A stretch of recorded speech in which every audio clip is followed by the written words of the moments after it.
শুনছেন তুমিহীনা জীবন আমার গতিহীন পর্ব ৪। লেখনীতে ফারজানা ইয়াসমিন মহুয়া আর কণ্ঠে আমি ছোঁয়া। ফারজানা কিছুক্ষণ স্তব্ধ হয়েছিল। তার মনোভাব কেউ বুঝতে পারছে? আজকেই তার চাচা চাচির সাথে মানিকগঞ্জে এসেছে। তার পৈতৃক নিবাস মানিকগঞ্জে। কালকে নবীনবরণ উৎসব থেকে বাসায় ফিরে জানলো তার বাবা নাকি তার সাথে কথা বলতে চেয়েছে। ফারজানা তো বহুত খুশি। কতদিন পর তার বাবা তার সাথে কথা বলতে চেয়েছে। খুশিতে আত্মহারা হয়ে গেছে। খুব খুশি মনেই বাবাকে কল দিয়েছিল সে। বাবার সাথে কথা বলতেই বাবা কিছু না বলে তাকে চাচা চাচিদের সাথে মানিকগঞ্জে আসতে বলল, কি একটা জরুরি কথা বলার জন্য। আর কথা না বাড়িয়ে ফোন কেটে দিয়েছিল। ফারজানার প্রথমে খারাপ লাগলেও পরে যখন বুঝলো সিরিয়াস কিছু, তাই চলে এসেছিল। ফারজানার বাবা ফাজওয়ান তালুকদার এমনিতেই গম্ভীর স্বভাবের। তার কথার চেয়ে কাজে সবকিছু প্রকাশ পায়। কিন্তু এখানে এসে ফারজানা একটা কঠিন সত্য জানতে পারে। তার নাকি কোনোদিন বিয়েই হয়নি। সেদিন বিয়ের কাবিননামায় সাইন করেনি ছেলেটা। রাগ করে চলে গিয়েছিল। কিন্তু এমন সত্য জানার পরও ফারজানা এত শান্ত ভঙ্গিতে কিভাবে আছে কারো বোধগম্য হলো না। হঠাৎ করেই ফাজওয়ান তালুকদার ফারজানাকে বলল, সত্য জানার পর এখন কি চাও বলো। ফারজানা সবাইকে অবাক করে দিয়ে একটা জবাব দিল, বিয়ে করতে চাই, বিয়ে। সবাই হাঁ করে তাকিয়ে আছে তার দিকে। সবাই ভাবছে মেয়েটা কি পাগল হয়ে গেছে। এখন এই পরিস্থিতিতে মানুষের বিয়ে করার চিন্তা মাথায় আসে কিভাবে। সবার এমন দৃষ্টি দেখে ফারজানা বলল, হাঁ করে তাকিয়ে কি দেখছো, আমার জন্য পাত্র দেখো। আমি বিয়ে করেই এই বাড়ি থেকে বের হব। সবার হাসিও পাচ্ছে আবার কান্নাও পাচ্ছে। মেয়েটা কি সত্যিই পাগল হয়ে গেল? ফাজওয়ান তালুকদার মেয়ের কাছে গিয়ে বললেন, এই সময় তুমি বিয়ের কথা বলছো? পাগল হয়ে গেছো নাকি? না, আমি পাগল হইনি। এখন তোমরা বলো আমাকে বিয়ে দেবে কিনা। আমি কিন্তু তোমার মেয়ে, আমার জেদ সম্পর্কে জানোই। ফারজানার কথা শুনে পাশের বাড়ির এক চাচি এসে বলল, হায় হায়, মাইয়ার ডারের জিনে ধরছে নাকি, কেউ হুজুর ডাক দে। তার মেজ চাচিও তার কথায় তাল মেলালেন। গ্রামের মানুষ এসব কুসংস্কারে বিশ্বাস করে। ফারজানা এবার একটু রাগ দেখিয়ে বলল, বাবা, তুমি কি বলো? 7 দিনের মধ্যে আমাকে ঢাকায় ফিরতে হবে। এখন বলো তুমি আমাকে বিয়ে দেবে নাকি? আমি নিজেই বিয়ে করব। আমি জানি না 7 দিনের মধ্যে বিয়ে করব, শেষ কথা বললাম। আর কোনো কথা শুনবো না। আর হ্যাঁ, আমার বিয়েতে স্পেশাল ভাবে যেন চৌধুরী বাড়ির প্রত্যেক সদস্য উপস্থিত থাকে। সবাই নিজ সবাইকে বাবা নিজ থেকে দাওয়াত দেবে। বলেই ফারজানা সিঁড়ি দিয়ে নিচের রুমের দিকে হাঁটা ধরল। সবাই হতভম্ব হয়ে তাকিয়ে আছে। এই মেয়ে যা বলে তাই করে। একবার মেলায় যাওয়ার কথা বললে তার বাবা ফাজওয়ান তালুকদার তাকে যেতে না করেছিল। সেজন্য না খেয়ে দরজা বন্ধ করে রেখেছিল। তার জেদের কাছে হার মেনে চাচা ফয়সাল তালুকদার তাকে নিয়ে রাত 1টার পর মেলায় নিয়ে গিয়েছিল। মেয়েটা কত খুশি হয়েছিল। মেয়েটা গিয়ে সেই যে দরজা বন্ধ করেছে আর খুলছেই না। জেদ ধরে বসে আছে। আগে বিয়ের জন্য ছেলে পছন্দ করবে, তারপর খাবার খাবে। জেদ ধরেছে মানে তার কথা না শুনলে জেদ অটুট থাকবেই। সবাই খাবার খেতে বসেছে। খাবার খাওয়ার মাঝে হঠাৎ ফারজানা ছোট চাচি রাজিয়া তালুকদার ফারাজ তালুকদারের উদ্দেশ্যে বললেন, ভাইয়া, একটা কথা বলি।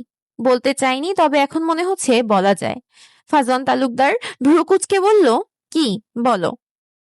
আমার ভাইয়ের ছেলে আদির না ফারুকে খুব পছন্দ করে। আমাকে অনেকবার বলেছে ফারুর সাথে ওর সম্পর্কটা ভালো তো। রাজিয়াকে থামিয়ে দিয়ে ফাজওয়ান তালুকদার বললেন, কালকে আসতে বলো তাদের। আমার মেয়ে যখন বলেছে 7 দিনের মধ্যে বিয়ে করবে তো করবেই। আদিল খুব ভালো ছেলে, জানি। কালকেই যেন আসে। ভালোবেসেছিলাম তো আপনাকে। এমন করলেন কেন? বিয়েটা করে নিজের করে রাখতেন। অন্তত এইটা বলে নিজেকে সান্ত্বনা দিয়ে বলতে পারতাম, আপনি আমার আমার জীবনের প্রথম পুরুষ ছিলেন আপনি।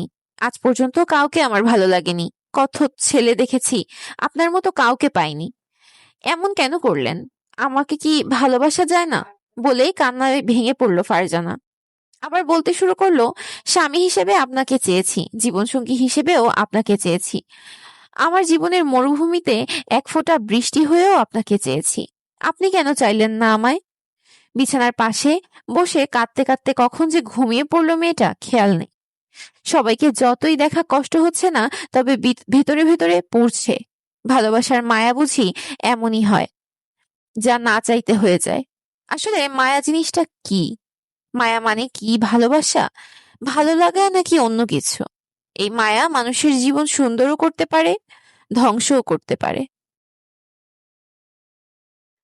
গ্রামের পাখি ডাকার কিচিরমিচির আওয়াজে ঘুম ভাঙলো ফারজানার। কতদিন পর এমন পরিবেশ পেল সে। গ্রামের পরিবেশ মানেই আলাদা শান্তি। এখন সকাল প্রায় 8টা বাজে। ফারজানা মাত্র ঘুম থেকে উঠল। কালকে রাতে যে কান্না করতে করতে ঘুমিয়ে পড়েছিল, মনে পড়ল তার।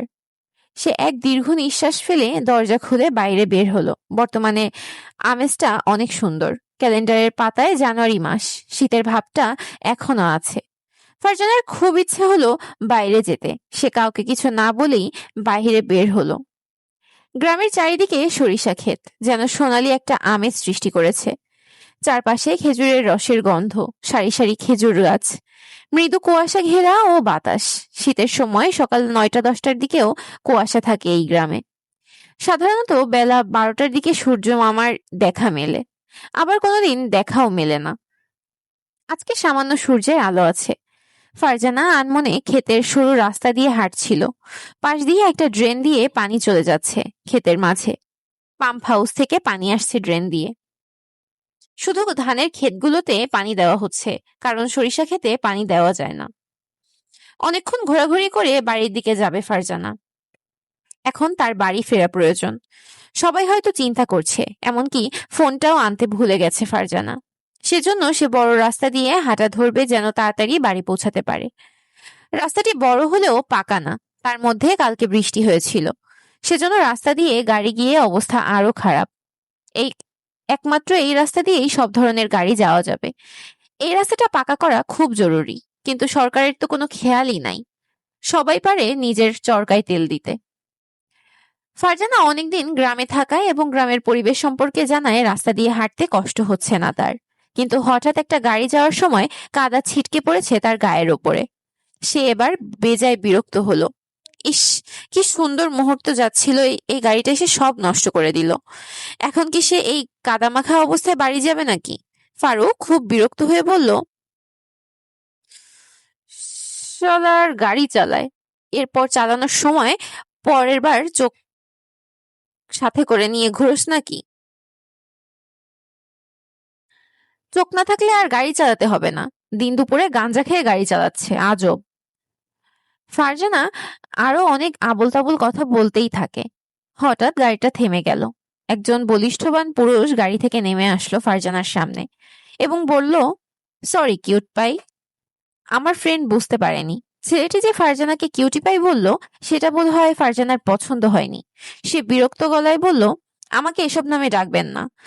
তা আপনার গুণধর বন্ধুকে বলুন সরি বলতে, আপনি বলছেন কেন? আসলে পুরো কথা শেষ হওয়া করতে পারলো না।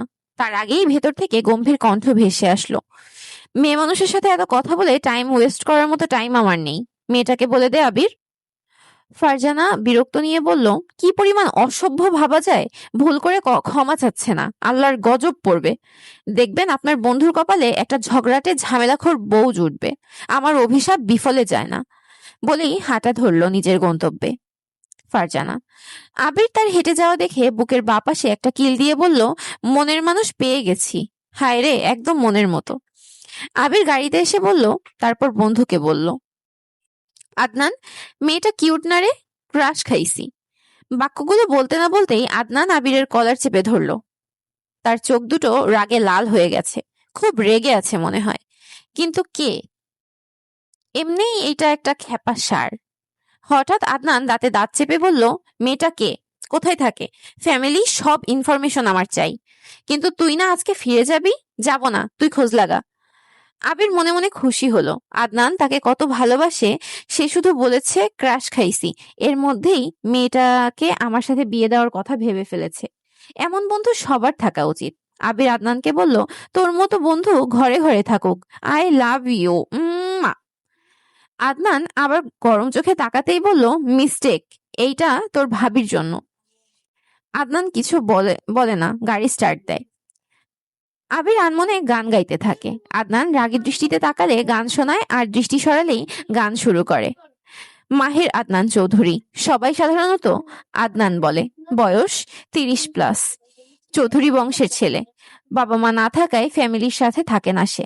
আদনানের বয়স যখন 15, তখন তার বাবা মা একটা কার অ্যাক্সিডেন্টে মারা যায়। তারপর সে যখন পড়াশোনার জন্য থাইল্যান্ড চলে যায়, ফ্যামিলির সাথে যোগাযোগ বন্ধ করে দেয়। বাংলাদেশে কাজের সূত্রে আসলেও দাদু ছাড়া কারোর সাথে দেখা করে না সে। তেমনি কোনো একটা কাজের জন্য বাংলাদেশে এসেছিল আদনান। আজকে যাওয়ার ফ্লাইট ছিল, তবে ক্যান্সেল করে দিয়েছে। তার পেশা সম্পর্কে কেউ জানে না, কোথায় কি করে পরিবার, সবকিছু অজানা।